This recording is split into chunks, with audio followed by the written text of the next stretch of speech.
Excellencies and Reverend Fathers and religious and ladies and gentlemen.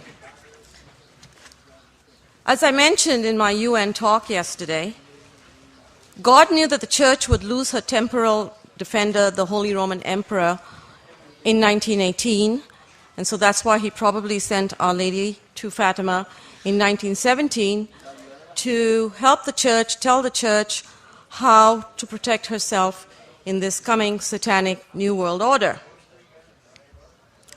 And why did Our Lady mention Russia by name? It's very significant.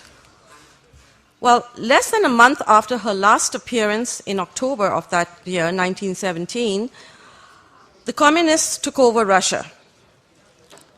Now, Our Lady obviously knew that the founders of communism were Satanists, and Russia had been chosen to spearhead a ruthless system of world control, fueled by Satan's hatred of the Christian world order.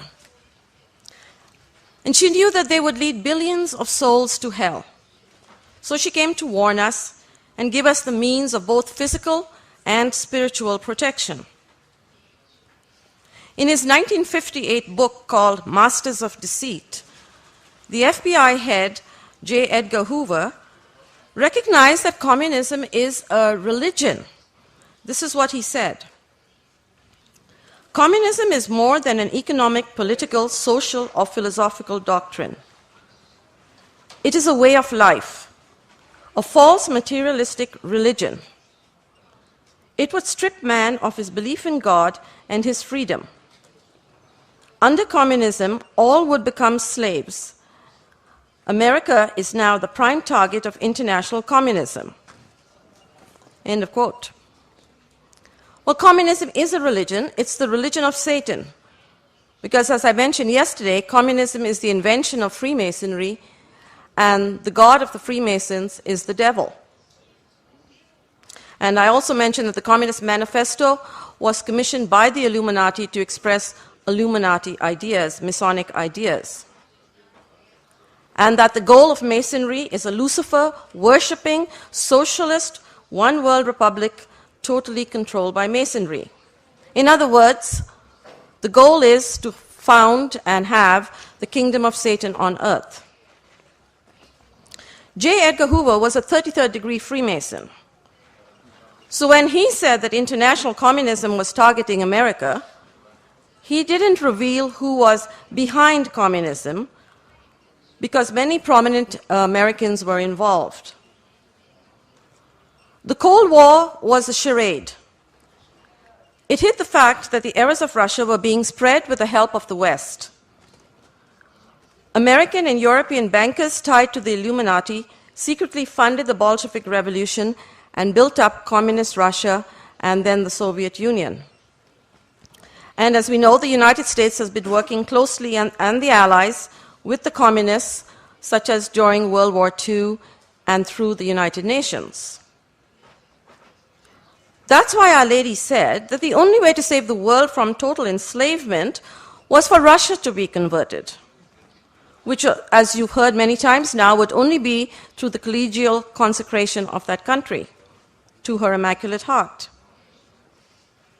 In June 1929, she told Sister Lucy, the moment has come for the consecration to be done. And that choice of 1929 is also very significant, because it was precisely that year that Stalin started to mount a socialist offensive on all fronts. But the conversion of Russia is the last thing that the Freemasons want, as this would destroy their chief instrument for world control. So it's not difficult to figure out who's responsible for the myth that the consecration is done and that the changes in the USSR and Eastern Europe over the last 2 decades prove that Russia has converted. Because if the Church can be fooled into thinking that the consecration has been done correctly, then it won't do the consecration, and the Illuminati will be able to continue using Russia. But Our Lady cannot be blocked. In 1961, a high-ranking Russian KGB official and spy by the name of Anatoly E. Golitsyn defected to the United States to warn the West not to be fooled by changes in the communist bloc. For over 30 years, he provided very accurate analyses and forecasts of communist developments, and he gave these to the CIA. He also wrote 2 books to alert the public. The first one was published in 1984, and it was called New Lies for Old. See, New Lies for Old. And the second one was published in 1995, called The Perestroika Deception. Now, in New Lies for Old, Golitsyn described Lenin's strategy for achieving the one-world communist government with Western help. He also forecast the changes in the communist bloc, including the economic and political reforms, the rise of solidarity, the fall of the Berlin Wall, the unification of Germany, and the planned collapse of the Soviet Union. Interestingly, in a 1990 interview for Time magazine, Gorbachev, who was the instigator of Perestroika, predicted the same changes. So he corroborated Golitsyn's allegations that they were long planned and were not due to spontaneous uprisings or to the efforts of President Reagan, Pope John Paul, or this Polish workman by the name of Lech Walesa. Golitsyn's second book, The Perestroika Deception, deals mainly with the final phase of the long-range strategy of deliberate deception that was hatched decades earlier. Golitsyn said he wanted to help people who believe in the death of communism to recover from their blindness. He described in great detail the confusion and errors that have been engendered in the world and in the church by Perestroika. His analyses exposed the very events that Our Lady of Fatima said would take place if the collegial consecration were not done. She said, nations will be annihilated. Golitsyn said that the West's failure to recognize that Perestroika is a treacherous ploy threatens the very continuation of Western civilization, as Perestroika is intended to bring about the political and physical destruction of Western democracies. His book, The Perestroika Deception, contains extensive documentation to prove that the changes behind the Iron Curtain were meticulously planned to follow Lenin's plan, Lenin's strategy for achieving with Western cooperation the new socialist world order. It's supposed to be an atheistic global society run by the Russians and Chinese by 2000 AD. Well, there were a lot of strange activities in celebrating that year, 2000 AD, and they seem to indicate that symbolically the New World Order was born in 2000. Currently, there seems to be a struggle over who will run it. Will it be America or the communist monster that it helped to produce? Is the child turning on its parent? Or is it all just a psychodrama, a play, acted out to generate international fear, with the solution being increasing totalitarianism? Now, as part of its geopolitical strategy, communism has perfected the art of mind control known as psychopolitics. One of its techniques is to implant a stimulus in the minds of a wearied population that will produce a desired response, and then to activate that stimulus whenever it's needed. So the specter of nuclear annihilation has been used on and off to manipulate the world to clamor for international controls and cooperation and international laws and policing, which is the way to world government. According to psychopolitical doctrine, quote, if a people can be conquered in the absence of war, the end of war will have been achieved without the destruction of war. The spread of communism is by conquest of the mind. In psychopolitics, we have refined this conquest to its last degree. If psychopolitics succeeds in its mission throughout the capitalistic nations, There will never be an atomic war, for Russia will have subjugated all of her enemies. Psychopolitics aims to change loyalties or destroy minds quickly. It also seeks to produce a maximum of chaos so that at last a weary populace can seek only in our offered communist state. At last, only communism can resolve the problems of the masses and bring to earth through its worldwide state the greatest peace that man has ever known. That's a summary of the doctrine of psychopolitics. Perhaps the greatest success of psychopolitics was getting the world to believe that communism had collapsed at the end of the 1980s. Yet, as I mentioned, Golitsyn had predicted most of the dramatic events in his 1984 book, New Lies for Old, and it has been given a 94% accuracy rating. He was trying to convince the West that this was all part of the plan for world government. In his 1995 book, The Perestroika Deception, he demonstrates that perestroika was not a 1985 Gorbachev invention, but the final phase of a plan formulated during the years 1958 to 1960. Perestroika means restructuring, but not just of the Soviet system, but of the whole free world. It's the Soviet strategy for what it calls a second October revolution. It's meant to be a temporary, that's very important, a temporary, non-violent world revolution involving controlled fake democratization and disinformation. And the plan is to use these two techniques to bring about the synthesis of communism and socialism with capitalism, a restructured capitalism, into the communist one world order. Well, here we are 22 years after the start of perestroika, and we see that communism or its socialist twin have made great strides all around the world. Remember Hoover said that communism is a materialistic religion that strips man of his faith in God and removes his freedom. I think you will agree we have rapidly approached this point over the past 2 decades. The key to understanding psychopolitics and perestroika is to remember that inspiration is Satan, the father of lies. And the operating principle of communism was set down by Lenin, quote, "The lie is sacred, and deception will be our principal weapon." Well, this is taken directly from Voltaire, whom I spoke about yesterday.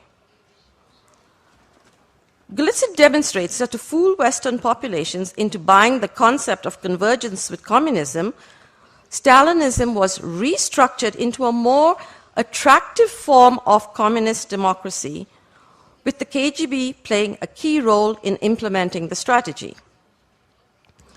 They had 30 years of experimentation in controlled democracy in countries such as Czechoslovakia, Poland, and Romania. And this prepared the ground for the final phase, the restructuring through perestroika and the controlled false democratization of the USSR itself. Perestroika involves first restructuring the mind from anti to pro-communist thinking. And when that is successful, then governments, laws, financial systems, etc., can be easily restructured to enable a communist takeover. So perestroika is just another psychopolitical game of mind control. Its particular aim is to make communism look so benign that you might think it has converted or died. It uses the principles of the Italian communist Antonio Gramsci, who lived from 1891 to 1937. Gramsci devised a new, improved model of Marxist-Leninism in order to fool the West. Gorbachev, who calls himself a Marxist-Leninist, was chosen to launch this perestroika. It's psychological warfare. One of its weapons is what Golitsyn calls cooperation, blackmail. And it's described as follows. A theatrical, that word theatrical is important, a theatrical display of democratism is designed to convince the West that a decisive break with the past has taken place. And so this encourages the West to work with, cooperate with the so-called former communists. At the same time, there's a blackmail threat of a return to the Cold War, or worse, if the West does not cooperate. So the play is meant to convince the public that a break with the past has occurred. That's the public, but Western governments have roles assigned to them in this play. Golitsyn shows how every crisis, from Tiananmen Square in China to the fake August 1991 coup attempt in Russia to the Chechen wars that followed, they all follow the cooperation blackmail formula. The pattern is always the same. The new forces of democracy are shown locked in mortal combat with the conservative hardliners. I'm sure you've heard these phrases. And the West is told that only cooperation will help the fledgling democracies to survive. So the communist price for peace is the restructuring of Western thinking and policies to obey the communists. The way the controlled fake democratization takes place varies from country to country depending on the various circumstances in the countries to be exploited. They exploit whatever is the circumstances in the country. And this was, once again, the plan of Lenin, as the following quotation shows. Now, when I give you this quotation, note that Lenin, who is the father of modern communism, equates democracy with socialism and communism. That is, democracy is socialism/communism. Bear this equation in mind when you hear Western powers or the UN say that they are going to war against a nation to install democracy in it. This might strike you as an arrogant idea, but it's more than that, because what they mean is that they're going to install communism. Now here's a quotation from Lenin. All nations will come to socialism, but all will not come in the same way. Each of them will bring its own traits into one or another form of democracy, into one or another variety of dictatorship of the proletariat, that's communism, into one or another rate of socialist transformation. So he quite clearly equated democracy with socialism and communism. In Poland, says Golitsyn, the specific conditions that could be exploited are related to the strength of the Catholic Church and of the trade unions. In East Germany, the specifics lay in the division of Germany into two states. He goes on to mention other countries. I'll get to China. In China, he said, the students have an old revolutionary tradition as the initiators of political movements and change. The Chinese Communist Party itself started as a student movement. Therefore, the party used students to pretend that even China was introducing democracy. And so he described what really happened at Tiananmen Square in Beijing to show the type of deception that is practiced and how wary we must be of what is reported in the media. The event took place in June of '89, just before the changes in Eastern Europe. And this is what happened according to Golitsyn. The initiators and the core of the student pro-democracy demonstration were the children of Communist Party officials. The demonstrators were not calling for a rejection of the socialist system or for the overthrow of the government. Banners read, "We firmly support the correct leadership of the Communist Party." Then suddenly, Western television coverage was cut off and the demonstration was suppressed. Probably, the original party-organized demonstration brought out genuine, spontaneous elements, and the situation threatened to run out of control. Was there a real massacre in Tiananmen Square? He asks. Many Western reporters covered the event from their hotel rooms. they were nowhere near it. How many actually saw the massacre? Published reports are conflicting. The New York Times, he said, disputed its first report and asserted that while troops were killing victims in the area around the square, there was no firm evidence that students were killed in the middle of the square itself, which is the common story we hear all the time. This would support the suggestion that the crackdown was aimed not at the original pro-democracy demonstrators, communist pro-democracy demonstrators, who left the square together singing the Internationale and who had been carrying placards supporting the Communist Party, but the crackdown was aimed at the unorganized elements. So in other words, there was a controlled, fake, pro-democracy demonstration, which seemingly then inspired some real demonstrators to come out, and they were suppressed. Now, the Cold War was also an acting out of the communist dialectic, which I mentioned yesterday pits a thesis against an antithesis. And the solution of the conflict is a synthesis or convergence of the two sides, moving them always closer to the communist goal. So the thesis in the Cold War was the free world. And the antithesis was communism, especially that of the Soviet Union, which is, you could consider, the mother country of communism. Since the Soviet Union was built by masonry, masonry could order it to play dead or change its spots when needed, and that's what happened in 1991.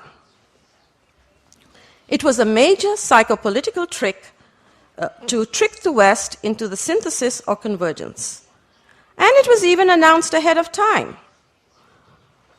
It also brought the Soviet republics closer to Lenin's idea of a federation of equal republics in a communist democracy, so it actually strengthened communism. According to Golitsyn, quote, one of Gorbachev's closest advisors had referred in 1988 to the forthcoming erosion of the image of the enemy. That would be the bad image of Soviet communism. If he had meant that the enemy itself was to be erased, he would have said as much, but he did not. Thus, the West mistook the image for the reality just as anticipated. It followed that the abolition of the image of the enemy would need logically to be accompanied by the disappearance of the Communist Party itself. Hence, the August 1991 coup attempt and its aftermath, which represented a break with the past, opening the way for convergence with the West. By contrast, since the West had not, since Nixon's détente with China, regarded China as the enemy, the reverse of this logic required no vanishing act by the Chinese Communist Party. In his 1990 interview for Time magazine, Gorbachev confirmed that the Communist Party in the Soviet Union was changing its image to look more democratic, but not to change course. This would make it more powerful and move communism forward. He said, the party has embarked on the path of profound self-reformation. It is making itself much more democratic. That is closer to Lenin's idea of communist democracy. But Gorbachev's use of the word democratic gave the impression that the fountainhead of communism, the Soviet Union, was on the verge of collapse. Making the party more democratic, he said, would enable it to be revived as a powerful, organized political force, and that will help to move Perestroika, that is the restructuring of the West, forward. He also stated the plan for the coming collapse of the Soviet Union and the formation of a new union which would more closely resemble Lenin's vision. Quote, this is Gorbachev now. When the USSR was born, Lenin was of the view that the Union should be a federation of equal republics, while Stalin favored a unitary state. It's only now that we are beginning to create a new union in the original sense, Lenin's sense, a truly democratic multinational state and the progress of perestroika are mutually interdependent. A new union would differ from what we have now. There should be real sovereignty for the republics. And now he explains what he means by real sovereignty. That means a degree of freedom. He didn't say full freedom, a degree of freedom that would enable every people to feel that is in full control. Not to be in full control, but to feel that they're in full control of its land. There should be new relations between the republics and the center being Russia. So Gorbachev was clearly referring to restructuring the Soviet Union to make it resemble Lenin's idea of a communist democracy.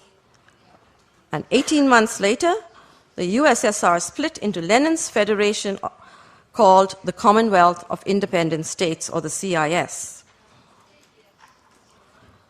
Golitsyn points at other strategic advantages for breaking up the Soviet Union. The first is that now there are more communist countries represented in and able to influence the UN, the EU, and international financial organizations. By 1994, he said, all the so-called independent republics, including the Baltic states, were controlled by communists within the fiefdom of Russia. This is the principle that comes from the Illuminati for deception's sake. It is the principle of dissolving and then regrouping an entity for a strategic purpose.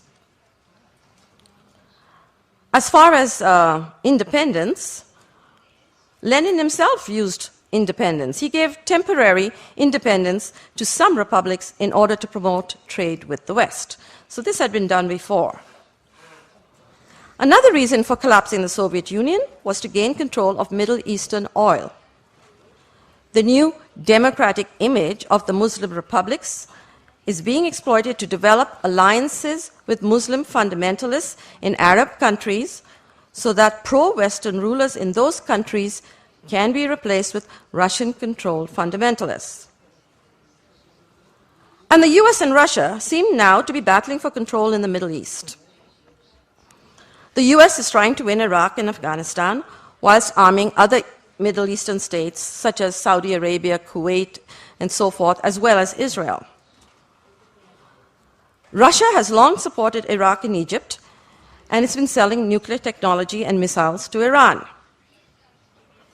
Challenging America's Sixth Fleet station in the Mediterranean, it is now re-establishing a Mediterranean naval base for warships in Syria, and it is selling missiles and fighter planes to Damascus, Syria. Russia also has friendly relations with the US-backed president of Palestine, as well as with the opposite anti-US Hamas movement, which recently seized control of the Gaza Strip. Golitsyn said the new Muslim republics are being used to channel nuclear weaponry to Iran, whilst Russia, which is the signatory to the Nuclear Non-Proliferation Treaty, looks innocent. And also because of Russia's democratic image, Turkey, which is a NATO member, was enabled to become a major partner of Russia and purchase Russian military equipment. So there's a lot of things going on from all directions. Now, also according to Antonio Gramsci's formula, Christianity has to be secularized and culture and morals corrupted for the revolution to succeed peaceably in the West. Gramsci said, socialism is precisely the religion that must overwhelm Christianity. Control of the Western mind is affected by controlling the media, changing the meaning of words, and destabilizing society through corruption. Are we surprised at that huge growth in corruption? With society thus deconstructed, the mind is confused and more open to collaboration with the enemy because it cannot recognize it as the enemy. Golitsyn demonstrates that the present strategy is a continuation of the new economic policy devised by Lenin in the 1920s together with Gramsci's improvements thrown in. As I said before, Lenin had said, deception will be our principal weapon. Just like today, Lenin's new economic policy was hailed by the West as a retreat from communism. But unlike today, the Catholic Church was not fooled. Pope Pius XI, in his 1937 encyclical on atheistic communism, warned that communism was not converting, but he was ignored. The new economic policy fooled the West into helping the Soviets and strengthening Russian communism. Stalin even showed some religious tolerance, and he dissolved the Communist International, but then his later repressions badly discredited communism and impeded its expansion. And so modern communists condemn Stalin, but that doesn't mean that they've broken with communism. It's just a means of fooling the West. So Khrushchev and Mao decided to abolish Stalinism and restore Leninism, which are basically two sides of the same coin. At the end of 1960, the long-range strategy based on Lenin's new economic policy was adopted by 13 communist countries, including China. Perestroika is the new phase of the strategy, a final push to conquer the West from within, using KGB-controlled dissidents, opposition movements, and disinformation about so-called liberals and conservatives, reformers versus hardliners, etc. According to Golitsyn, Gorbachev's other policy of glasnost, meaning openness, was meant to combine accurate information with disinformation. The KGB was to create and control communist officials of different political stripes, of so-called different political parties, to convey an image of democratic choice. KGB has changed its name several times, and that's just a ploy. It doesn't mean it's gone away, it's just a new name change. All the leaders since 1960 have been carrying out this new plan, and all their power struggles are staged. They love theater, and they certainly fool the West through it. KGB agents of influence have long infiltrated Western circles in order to change the thinking of the leaders of every part of society. Even many dissidents and diplomats are agents. Exchange programs and joint projects have increased Russian influence and recruitment. The UN in New York, I mentioned yesterday, is a great source of communist agents. Now, whilst forging bonds with Western liberals, agents also identify true anti-communists who are then neutralized by various means. They are ridiculed or slandered as enemies of peace, or removed from office, or assassinated.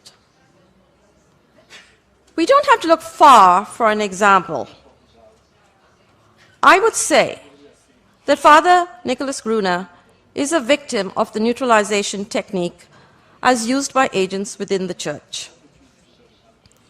He has been calumniated and physically attacked even in the very shrine of Fatima. Agents are sent to cause trouble at his conferences. And many other dirty tricks are used to sabotage them. Canadian priests and laity are instructed to shun him, and not merely him, but anyone at all connected with him. And all because he's trying to expose the communist takeover. A major communist penetration success is the establishment of Gorbachev as an agent of influence at the highest levels of Western society. According to Golitsyn, 4 months before the August 1991 fake coup attempt against him, Gorbachev established on American soil the International Department of the Central Committee of the Communist Party of the Soviet Union. Officially, it was called the Gorbachev Foundation, USA. It was located in the Presidio, which is a disused military base in San Francisco. Later, it changed its name to the State of the World Forum. Then it became the Gorbachev Foundation of North America, located at Northeastern University in Boston. Gorbachev foundations also exist in Moscow, Italy, Canada, and the Netherlands, and they have many spin-off groups. The staged collapse of the USSR, with Gorbachev's seemingly forced resignation on December the 25th, 1991, get that symbolic date, December the 25th, enabled Gorbachev to start using his American branch of the Soviet Communist Party without raising eyebrows. He has used his American base and other organizations to mobilize the world's leaders in the cause of disarmament, convergence, and world government. And the motto of his foundations is toward a new civilization. Golitsyn demonstrates that the liberalization of Eastern Europe was meant to give the impression that communism was no longer a threat. This would hopefully lead to the dissolution of NATO, the American withdrawal from Europe, and a neutral socialist Europe, which Gorbachev and other communists call a common European home from the Atlantic to the Urals. You may have heard that phrase. Common in common European home means communist. It's just code for communist.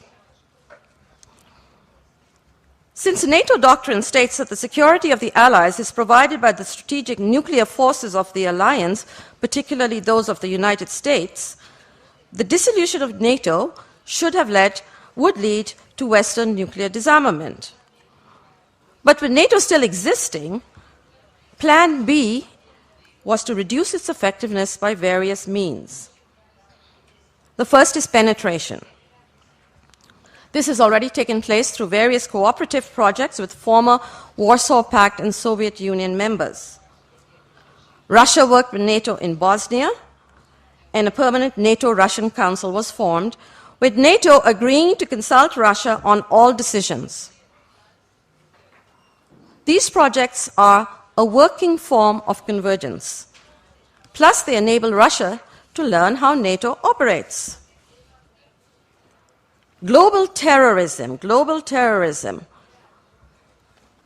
it enables them to do anything. It provided a convenient excuse for Russia's 2002 partnership with NATO.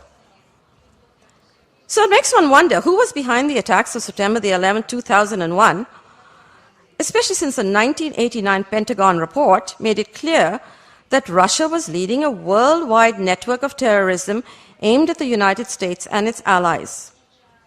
One of its major projects was helping Palestinian terrorists. The first attack on the World Trade Towers took place only 4 years after the Pentagon report. But since communism had collapsed by then, no questions were raised about possible Russian links to the Islamic bombers. Then in 2006, last year, the Russian Navy joined NATO's counter-terrorist naval patrols in the Mediterranean. What better way to learn how NATO works?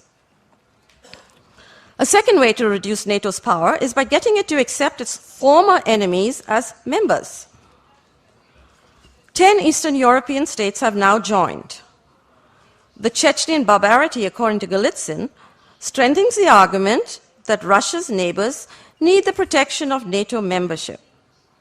Moscow makes a lot of noise about this, but it's all a pretense, because such membership increases penetration, and in any case, NATO is now a partner with Moscow.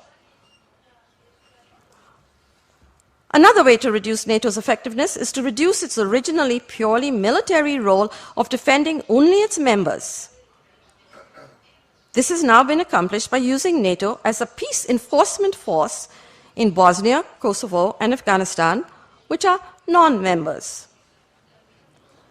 These actions illustrate NATO's new role as an arm of a UN police force working for communist expansion, which is the UN agenda. As I said yesterday, NATO-Russian convergence is not surprising because it is all following Stalin's idea NATO was formed as a regional organization of the United Nations to help build support for world government. So now it's openly working with the so-called enemy, because the so-called enemy is dead. And so it can openly help the expansion of communism under the guise now of fighting global terrorism. Golitsyn shows that even the Solidarity trade union in Poland was planned by the communist bloc during those years, 1958 to 60. The Polish Communist Party formed the original core and leadership of Solidarity, whilst its leader, Lech Walesa, just cooperated with them. But having gained hero stature in the West, Walesa could now travel around the world and help broaden the communist base in trade unions. Walesa, who supposedly initiated the collapse of communism, should be a natural enemy of Gorbachev. Yet, he's been a speaker at several Gorbachev Foundation conferences on One World Matters. In New Lies for Old, Golitsyn describes Solidarity's role in deceiving the Catholic Church as well. I'll get to that in a minute. But with its job finished, the Solidarity government was extinguished and replaced with the communist government in 2001. Golitsyn also analyzes other world regions, but I'm just going to move ahead now to what he says about the Catholic Church. Religious relaxations and clerical agents of influence have helped to further restructuring of the Church. Russian Orthodox priests have been used by the KGB in order to promote cooperation between the Orthodox and Western Catholics and Protestants to help establish a united front for disarmament and convergence. Unfortunately, as I showed yesterday, Pius XII opened the door to communist penetration by allowing Catholics to fight on the side of Stalin during World War II. Then, in order to have Russian Orthodox observers at Vatican II, the Holy See promised not to attack communism. And that 1962 Vatican-Moscow Agreement, which is still in force, is a persecution of the Church. Why? Well, it has silenced the Church and allowed the errors of Russia to spread unchecked and unchallenged. Golitsyn says the visits of communist leaders to the Vatican, which started in 1967, give them credibility and opportunities for manipulation. He quotes an anti-communist Russian general who said, "Perestroika would not have been possible without a secret understanding between Gorbachev, Jaruzelski, and the Pope." Jaruzelski was the communist president of Poland until Lech Walesa took over in 1990. Golitsyn doesn't explain this secret understanding, so one can only presume it was a continuation of the Vatican-Moscow Agreement with the added twist of Perestroika's cooperation blackmail. In other words, something along the lines of Vatican silence about Marxism continuing would guarantee religious and civil liberalization starting with Poland. However, in 1990, Golitsyn warned that apparent religious tolerance has a hidden agenda. Quote, "The Vatican should reverse its mistaken support for the renewal of the communist regimes. It fails to understand that greater apparent official tolerance of religion is accompanied by a secret drive to increase party and KGB penetration of the Catholic and other churches and to use agents therein for political and strategic purposes. As part of the program to destroy religion from within, the KGB in the late 1950s, now there are other communists, former communists, who have come forth and said, no, not the 1950s, actually the 1930s, as far back as the 1930s, they started sending thousands of communists to ecclesiastical academies and seminaries to train them as future church leaders. As Golitsyn says, these young communists joined the church at the call of the Communist Party to implement its policy in the struggle against religion. The rise of liberation theology, the social justice church, and the feminist demands for equality in the church are fruits of this policy. According to Golitsyn, in the present phase that's now under Perestroika, secret agents in the Catholic and other churches are being used to implement communist strategy. Well, the extent of the deception regarding religious tolerance in Russia can be gauged by Gorbachev's comments to his colleagues, his communist colleagues, in 1987, which was 2 years after he launched Perestroika and supposed religious relaxations. This is what he said. There must be no let-up in the war against religion, because as long as religion exists, communism cannot prevail.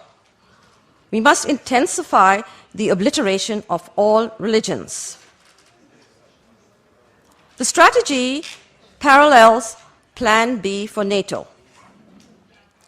Destroy Catholicism by leading it into cooperative ventures with the Masonic one world syncretic religion.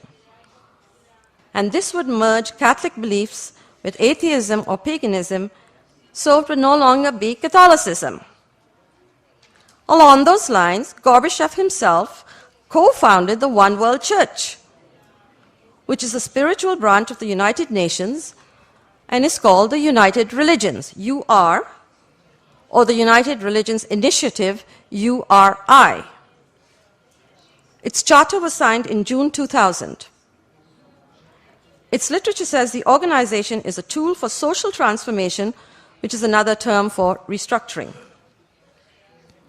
At present, the United Religions is working locally and at the UN to promote daily interfaith cooperation for the good of all life and the healing of the earth.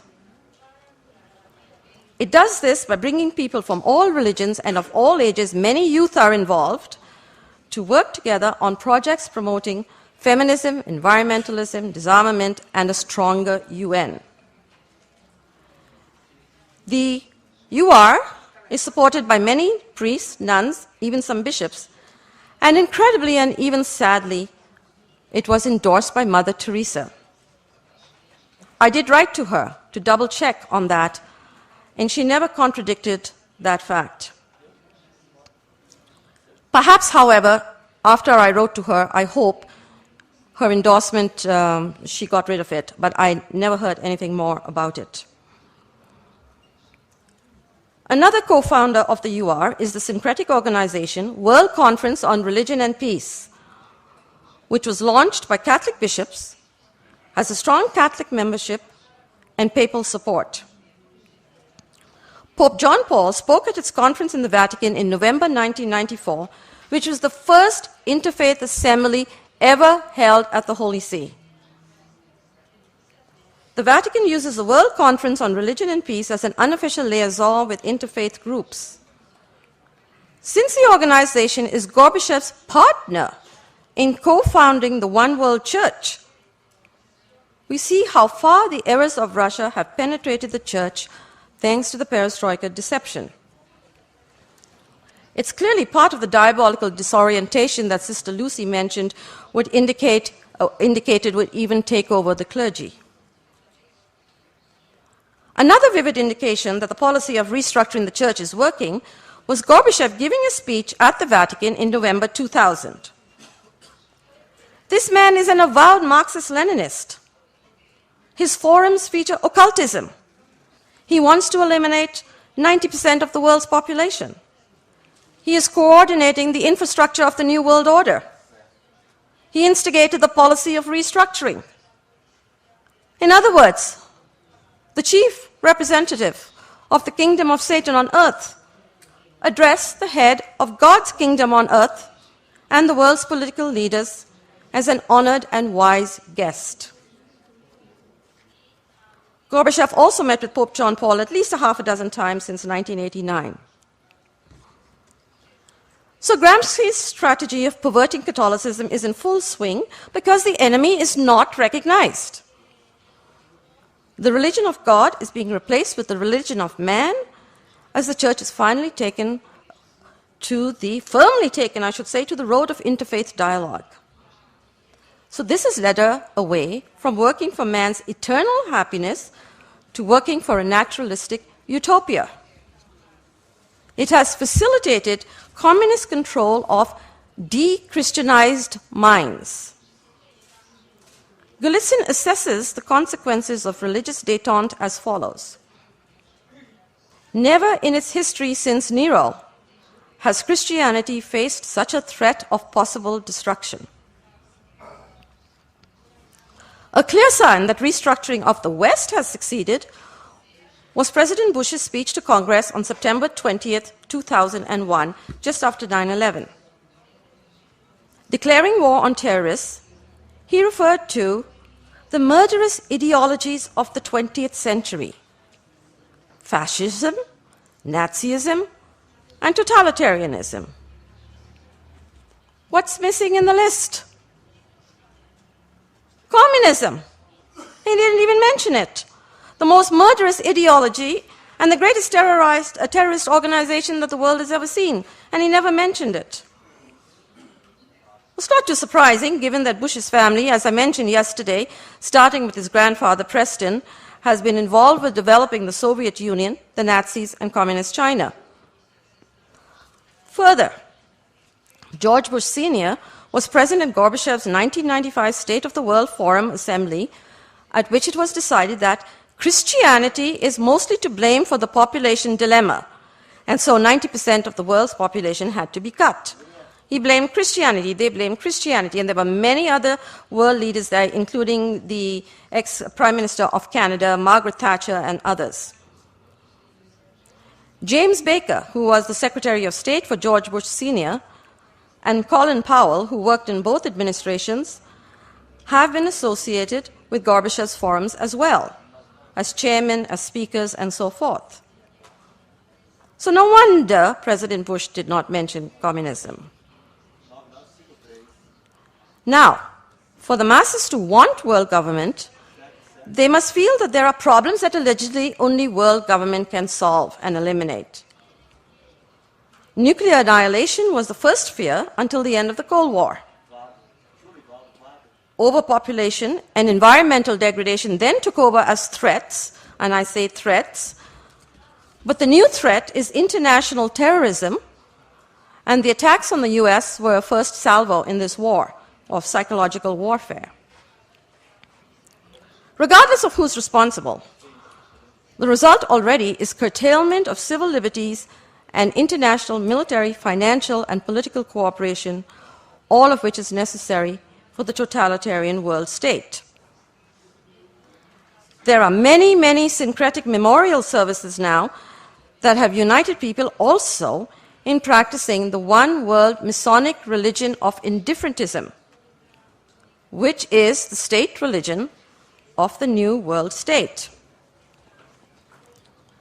In 1969, Dr. Richard Day, formerly National Medical Director of Planned Parenthood, stated, "Everything is in place and nobody can stop us now in controlling population." Amongst the plans he outlined for this were the morals revolution. We have that. A new world religion brought about by the churches themselves. We have that. More airplane and rail accidents, as well as building and bridge collapses, to create an atmosphere of instability. And finally, terrorism would be used to make people demand international controls. He said this in 1969. There could be other strategic reasons for the September 11 attacks, one of which is oil. On June 26th of that year, 2001, an Indian news website reported that India, Iran, and Russia wanted to supply oil and gas to South Asia through India, but instability in Afghanistan was preventing this. After meetings involving Colin Powell, it was decided that if economic sanctions didn't bend Afghanistan, then India, Iran, Tajikistan, and Uzbekistan would facilitate US and Russian military action against the Taliban. This was decided in June, and it happened. The chilling thing is that in June of 2001, the US couldn't justify attacking the Taliban. But in October, it had the support of most of the world. Refuting the common Catholic belief that Russia has converted, the secular media for several years now have been reporting on its return to dictatorship, especially under President Putin. There have also been many exposés about corruption and crime in Russia. More than 70% of Russia's economy is tied to organized crime. The Russian mafia has looted billions from the new republics, enabling it to operate in more than 50 countries.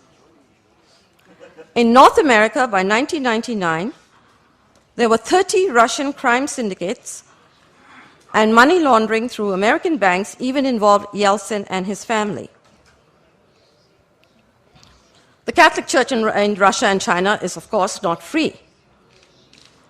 And the Russian Orthodox Patriarch of Moscow has publicly condemned the cult of violence and lechery which has arisen as the result of the rise of neo-paganism, black magic, and occultists.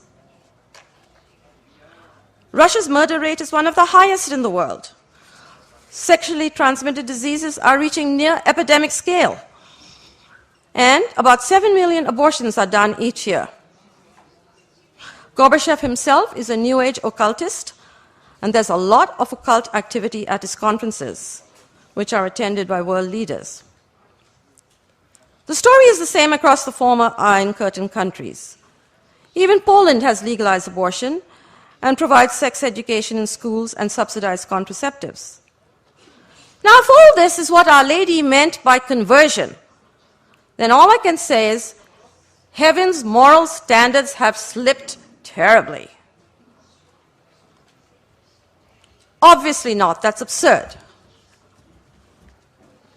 But it's not Our Lady's Immaculate Heart, the model of purity and obedience to God. That's what's meant by immaculate, the model of purity and obedience to God. But it's the Perestroika Deception that's triumphant today. But the temporary period of deception looks like it's about to come to an end as an economically stronger Russia gets closer to revealing her true face thanks to American provocation. In 1963, President Kennedy reacted to Soviet accusations that American imperialist circles wanted to wage preventive war against the Soviets and achieve world domination through aggressive wars. Even the European and capitalist countries were to be transformed into obedient tools of the Americans and used against socialist countries. Kennedy declared that the peace that the US sought was not a Pax Americana enforced on the world by American warfare. Unfortunately, those Soviet accusations from 1963 have now become American policy thanks to the Bushes. In 1997, several members of the administrations of both presidents formed an organization called Project for a New American Century. The founders included Vice President Dick Cheney, former Secretary of Defense Donald Rumsfeld, Jeb Bush, who was the present president's brother and governor of Florida, and other government officials and prominent Americans. In 2000, this organization, Project for a New American Century, released a blueprint for the military strategy needed for the US to rule the New World Order.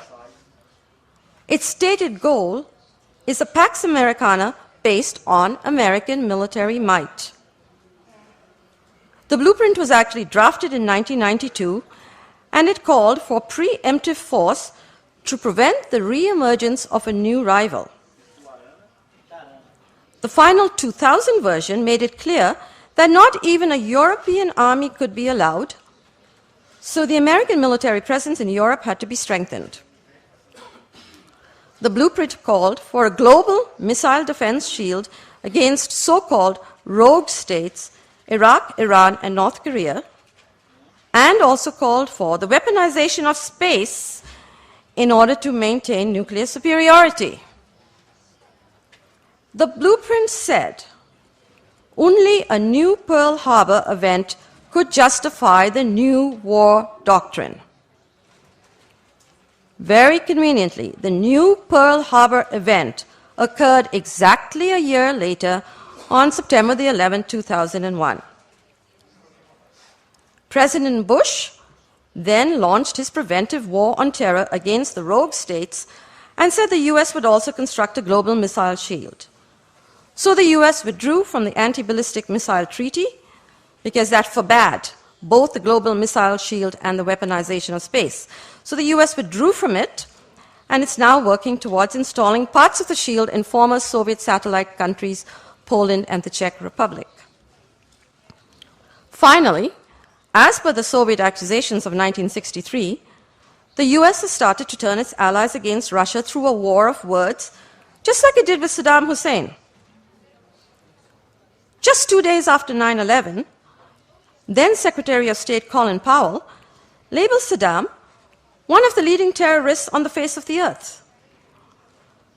The false link between Saddam's dictatorial actions in his own country and global terrorism was used to justify the Iraq War after the weapons of mass destruction claim fell apart. In early 2001, the US started the same tactics with Russia as it did with Saddam. The government said the global missile shield was necessary because Russia was helping America's enemies to develop nuclear arsenals. Condoleezza Rice went as far as calling Russia the principal threat to the world today. Before the 1991 Gulf War, George Bush Sr. gave Saddam a choice between war over his invasion of Kuwait or cooperative membership in the New World Order. Of course, Saddam refused, and we know what happened to him. In 2006, referring to Putin's increasing totalitarianism, Vice President Cheney gave Russia the choice between becoming an enemy or joining the one world community. So Russia naturally sees the parallels with Iraq and knows the American plan for world domination. So it started to react. It accuses the states of targeting it, not the so-called rogue states, with the missile shield. It has retaliated with its own belligerent name-calling. I think it's calling the American administration a Nazi administration. It is doing testing of nuclear-capable missiles, and it said it was able to test a missile able to pierce a missile shield. And it is signaling that it would upgrade its nuclear forces. Further, employing cooperation blackmail, Putin threatened to aim ballistic missiles at US bases in Europe if the US went ahead with the shield. That's the blackmail. Whilst also offering to work with the US together on a joint missile shield against common enemies. That's the cooperation. But with no satisfactory American response so far, Russia has temporarily suspended participation in the Conventional Forces in Europe Treaty, which has limited conventional weapons and troop deployments. So that means now it can expand its military range anywhere it feels. Just last week, Putin revived long-range bomber flights beyond Russia's borders to areas patrolled by NATO and the United States. And just recently, I think it was at the start of the month, Russia alleged it had planted its flag under the North Pole, claiming a large area around the pole, which is very rich in oil and gas and minerals, as Russian territory. And it published a video of supposed Russian submarines under the ice. But that was an absolute fake, because that video, that film, was lifted, stolen from the movie Titanic. So who knows if a flag was planted? Nobody's seen it. In any case, a flag doesn't give ownership. But the Arctic bordering nations, Canada, the US, and other nations, are now rushing to the North Pole to certify their territorial claims under international law, as it seems Putin wants the West to depend upon it for oil and gas. In a world weary of war, psychopolitics has reactivated the stimulus of possible nuclear annihilation that had been on the back burner for some years. And now we see a dangerous con game of brinkmanship being acted out between Putin and Bush so that the world will clamor for international cooperation and further global controls, which is the way to world government and the peace that it promises. But will it be a Pax Americana? Or will it be the communist world state? It doesn't matter. Both are puppets of the Masonic forces that will rule the Luciferian world state. But we do have a hint. Our Lady warned that it would be Russia that was chosen, because Russia was chosen as God's instrument of chastisement. Russia is alleged to have the world's largest stockpile of operational nuclear weapons.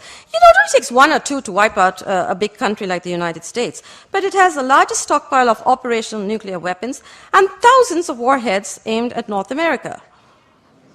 Golitsyn said, "The sword of Damocles is hanging over Western democracies, yet they are oblivious to it." He warned that convergence with Russia will bring bloodbaths and re-education camps. Well, it took only 10 years of partial convergence following the disbanding of the USSR before the bloodbaths of the past 6 years commenced in 2001. We're having bloodbaths, say, in countries like Iraq. In 1920, Pope Benedict XV warned of an imminent world state that would be a reign of unheard-of terror because it would banish the authority of God. Our Lady of Fatima said peace would be obtained only through the collegial consecration of Russia and its subsequent conversion. And one of the punishments for disobeying her would be the annihilation of nations. She's been disobeyed for 78 years. And annihilation through human means is becoming more feasible every day. It may happen by another way, but anyhow, by human means, it is becoming more feasible. Time is running out for church authorities to heed her request and save civilization.